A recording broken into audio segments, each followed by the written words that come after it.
യേശുവിന്റെ ജീവചരിത്രം തുള്ളൽ രൂപത്തിൽ പുനഃസൃഷ്ടിക്കുകയാണ് കാസർഗോഡ് തൃക്കരിപ്പൂർ ഓണക്കുന്നിലെ ടി.വി. രത്നകുമാർ. 8 ഭാഗങ്ങളായാണ് യേശുവിന്റെ ജീവിതം ഈ കലാകാരൻ അരങ്ങിൽ എത്തിക്കുന്നത്.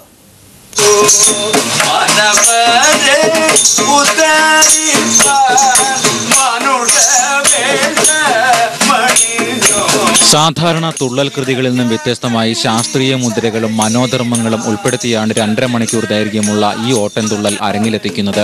തരങ്കിണി വൃത്തത്തിൽ പരമ്പരാഗത രീതി അനുസരിച്ചാണ് യേശുദേവ ചരിതം ചിട്ടപ്പെടുത്തിയിരിക്കുന്നത്.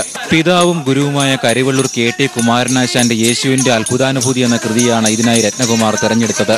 1 വർഷത്തെ പ്രയത്നഫലമായാണ് തനിക്ക് കലാരൂപം ചിട്ടപ്പെടുത്താൻ കഴിഞ്ഞതെന്ന് രത്നകുമാർ പറയുന്നു.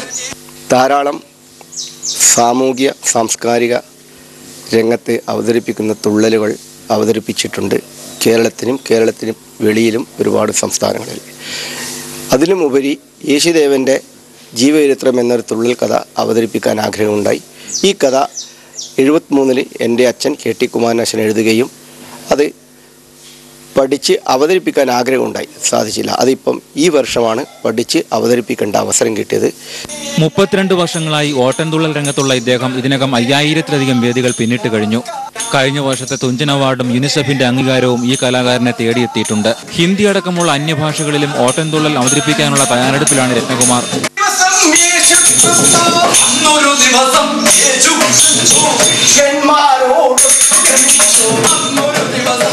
ജീവൻ ന്യൂസ്, കാസർഗോഡ്.